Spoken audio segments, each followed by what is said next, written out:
नमस्कार बच्चों। आज की इस वीडियो में हम कक्षा 8 की हिंदी पाठ्य पुस्तक वसंत भाग 3 में संकलित पाठ क्या निराश हुआ जाए का अध्ययन करेंगे।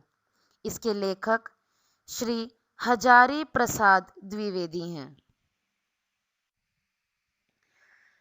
इस पाठ में हजारी प्रसाद द्विवेदी जी ने हमें बताया है कि आजकल देश में ईमानदार व्यक्ति बहुत कष्ट उठा रहे हैं।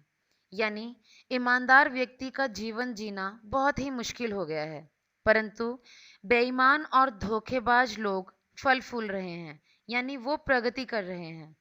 परंतु यह भी सिद्ध होता है कि सच्चाई और ईमानदारी जैसे सद्गुण समाज में अभी पूरी तरह नष्ट नहीं हुए हैं। चाहे ईमानदार व्यक्ति का जीवन कष्टपूर्ण है, लेकिन अभी भी लोग ईमानदारी का पालन करते हैं। अभी हमें निराश होने की आवश्यकता नहीं है। समाचार पत्रों को अगर हम उठाकर देखें तो उसमें ठगी, चोरी, डकैती, तस्करी और भ्रष्टाचार के समाचार ही दिखाई देते हैं। एक दूसरे पर आरोप प्रत्यारोप लगाए जाते हैं। एक बार एक बड़े व्यक्ति ने लेखक को समझाया था कि जब आदमी काम करेगा तो लोग उसमें दोष भी निकालेंगे। यानी अगर कोई व्यक्ति काम करेगा तो उससे गलतियां भी हो सकती हैं। अतः आज इस दुनिया में वही सुखी है जो कुछ नहीं करता, क्योंकि जो काम करेगा ही नहीं उसकी गलतियां कोई कैसे निकाल सकता है। लेखक यह सोचता है कि अगर यह बात सत्य है तो स्थिति चिंतापूर्ण है। लेखक सोचता है कि महापुरुषों ने तो ऐसे भारत का स्वप्न नहीं देखा था। इन दिनों देश में ऐसा वातावरण बना हुआ है कि मेहनत करने वाले और ईमानदार व्यक्ति कष्ट उठा रहे हैं और बेईमान, झूठे तथा धोखेबाज उन्नति कर रहे हैं, तरक्की पा रहे हैं। ऐसी स्थिति में सामाजिक नियम जीवन मूल्यों से टकरा रहे हैं। अतः समाज में पूरी तरह उथल पुथल मची हुई है। ऐसे में सामाजिक जीवन के महान मूल्यों के बारे में लोगों की आस्था एवं विश्वास हिलने लगा है। लोगों का धीरे धीरे ईमानदारी और सच्चाई पर से भरोसा उठने लगा है। लेखक का मानना है कि भारत ही एक ऐसा देश है जहां भौतिक वस्तुओं का संग्रह को अधिक महत्व नहीं दिया जाता। अर्थात भारतीय परंपरा में हमेशा से विकारों को उचित नहीं माना गया। विकारों यानी बुराइयों को सही नहीं माना जाता। लोभ, मोह, काम, क्रोध आदि विकारों को कभी भी उचित नहीं ठहराया गया है। भारतवर्ष में सदा संयम से प्रेम के बंधन में बंधकर रहने का प्रयत्न किया जाता है। यहाँ सभी धर्मों के लोग प्यार से परिवार की तरह मिलजुल कर रहते हैं, ना रंग का भेदभाव करते हैं ना धर्म का। आजकल हमारे देश में कानून को धर्म का रूप देकर स्वस्थ जीवन जीने की प्रेरणा की बहुत आवश्यकता है। यानी धर्म को और कानून को एक बराबर मानना जरूरी हो गया है। देश में हर प्रकार के भ्रष्टाचार का विरोध किया जाता है, जो यह सिद्ध करता है कि लोगों को बुराइयां अच्छी नहीं लगती। इनसे सामाजिक वातावरण खराब होता है। बुराइयों के रहस्य का उद्घाटन करना भी बुरी बात है। कभी कभी बुराइयों का उद्घाटन दूसरों को तकलीफ या कष्ट पहुंचाने के लिए किया जाता है, लेकिन उसमें रस लेना या आनंद लेना बुरी बात है। अक्सर लोग कह देते हैं कि मैंने तो सच बोला था और सच कड़वा ही लगता है।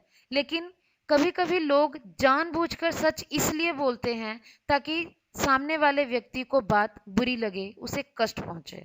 तो इस तरह व्यक्ति को कष्ट पहुंचाना भी गलत बात है। लेखक अपने जीवन की एक घटना से हमें समझाने का प्रयास कर रहे हैं। लेखक लिखते हैं कि एक बार उन्होंने रेलवे स्टेशन पर टिकट लेते हुए गलती से 10 रुपए के स्थान पर 100 रुपए का नोट दे दिया और जल्दी में गाड़ी में आकर बैठ गया। कुछ देर के बाद टिकट बाबू डिब्बे में हर आदमी को पहचानता हुआ आया और लेखक को देखकर बाकी 90 रुपए लौटा दिए। यहाँ हमें लेखक समझा रहे हैं कि वह व्यक्ति चाहता तो 90 रुपए रख सकता था, लेकिन अभी लोगों में इंसानियत और ईमानदारी जिंदा है, इसलिए वह ट्रेन के डब्बे में लेखक को ढूंढता हुआ आया और उसने बचे हुए पैसे लौटा दिए। इसी प्रकार लेखक एक अन्य घटना के बारे में बताते हैं कि लेखक अपने परिवार के साथ बस में यात्रा कर रहा था। बस मंजिल से केवल 8 किलोमीटर की दूरी पर थी और एक निर्जन स्थान पर खराब हो गई। रात का समय था। कंडक्टर साइकिल से कहीं चला गया। लोग घबरा गए। उन्होंने ड्राइवर को घेर लिया। सभी को भय था कि यहाँ लूटपाट न हो जाए। लेखक ने ड्राइवर को बचाने का प्रयास किया। लोगों ने उसे पीटा तो नहीं, परंतु उससे झगड़ रहे थे।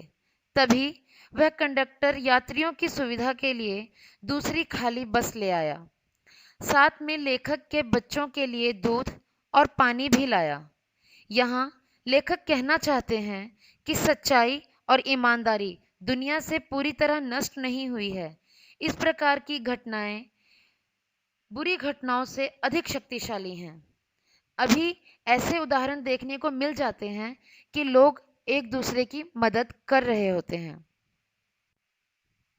लेखक ने बताया कि उसके साथ धोखे और ठगी की घटनाएं भी हुई हैं, परंतु बहुत कम स्थानों पर ही विश्वासघात जैसी चीजें मिलती हैं।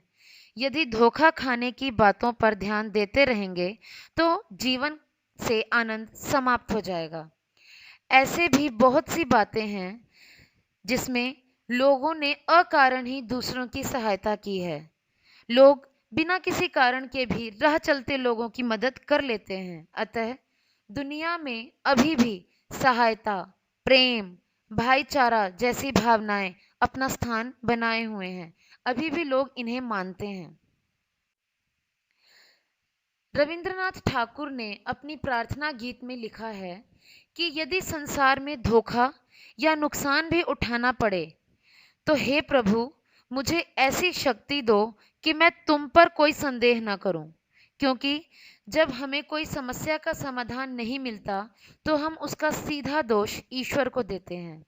जब हमें नाकामयाबी मिलने लगती है, हमारी कोई बात पूरी नहीं होती, तो हम ईश्वर को दोष देते हैं कि भगवान ने मेरे साथ गलत किया या भगवान ने ही मेरे साथ ठीक नहीं होने दिया, लेकिन ये गलत बात है।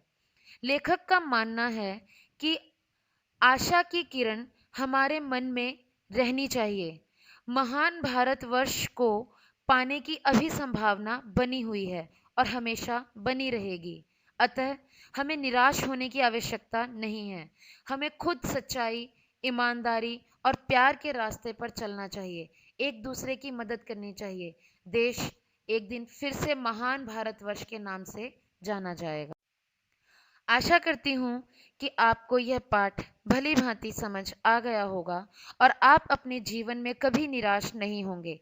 प्रयास करेंगे और अपनी प्रयास के बल पर कामयाबी हासिल करेंगे। धन्यवाद।